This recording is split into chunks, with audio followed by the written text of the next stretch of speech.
जी हाँ दोस्तों, सुनिए, ध्यान से सुनिए। आपके शहर, आपके गांव, आपके क्षेत्र, आपके नजदीक में हिमजल मिनरल वाटर का प्लांट लगाया गया है। किसी भी शुभ अवसर, बर्थडे पार्टी, शादी समारोह या तिलकोत्सव के लिए ठंडे पानी के लिए, शुद्ध व स्वच्छ पानी के लिए एवं किसी भी शुभ अवसर पर गुलाब कली गेस्ट हाउस के लिए संपर्क करें। मोबाइल नंबर 75 66 65 48 99 व 83 18 51 36 19। पता राजा रानी स्कूल, लेडियारी कोरांव, प्रयागराज। प्लांट के मैनेजर भाई दीपक पांडे के सहयोग से मैं आपका भाई अवधि भोजपुरी गायक विकास पांडे हिमजल मिनरल वाटर प्लांट के ऊपर एक बहुत ही कॉमेडी जबरदस्त सॉन्ग आप सभी के बीच भेज रहा हूं। आप सभी सुनिए और एंजॉय करिए।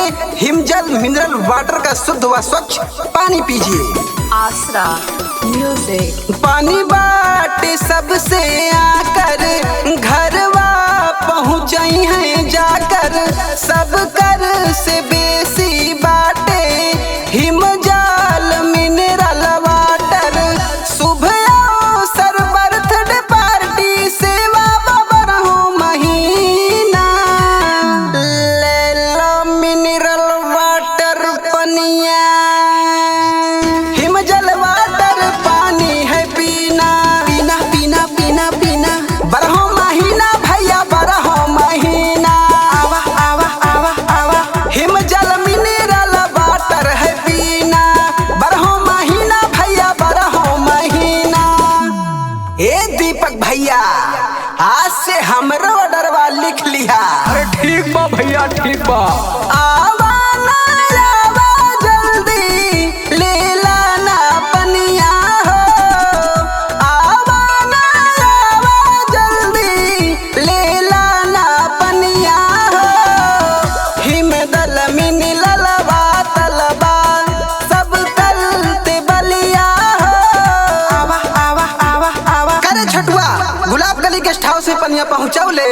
राजा रानी स्कूल, लेडियारी कोरांव में दीपक पाड़े खोला ले प्लांटवा है भाई। ठंडा और शुद्ध पानी पिए खातिर चाही तो ये नहीं के दे है डरावा है भाई। सुन लिया, ई कोरोना में सबसे स्वच्छ शुद्ध पानी हिमजल मिनरल वाटर। हिमजल सेहत के खजाना हो, सबसे शुद्ध बाटे सोलहयाना हो।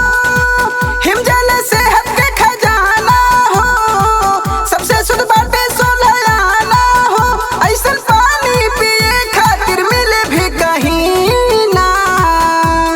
हिमजल वाटर पानी है पीना, बारहों महीना। पानी है पीना, बारहों महीना। पानी है पीना, बारहों महीना।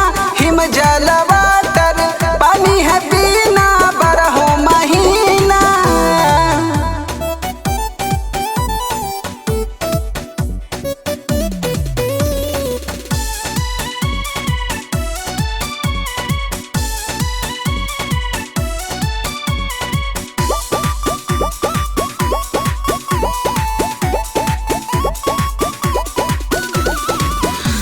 दामयोचित बा सुविधा, बा भारी भैया हो। दामयोचित बा सुविधा, बा भारी भैया हो। सेवा के मौका देता इकबाली भैया हो। सेवा के मौका देता। अरे भैया, ई प्लांटवा कहाँ खुलल बा बताई? जिला प्रयागराज कोरांव में बाटे प्लांट रखे रही है अपन नजरिया है भाई। नकली नकलची से सावधान रहना तो लूट ले है दिन दोपहरिया है भाई। अरे हाँ भैया, ठीक है ठीक है। सब जाने आशीर्वाद दी है हो, इन्हीं से मिनरल वाटर ली है हो। सब जाने आशीर्वाद दी है हो, इन्हीं से मिनरल वाटर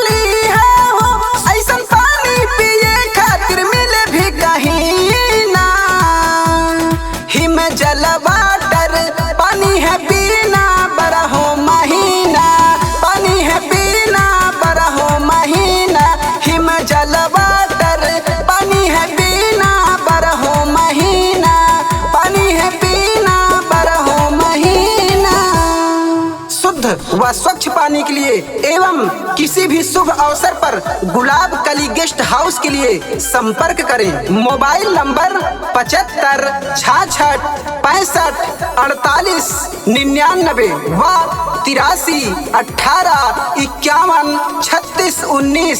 पता राजा रानी स्कूल लेडियारी कुराओं प्रयागराज।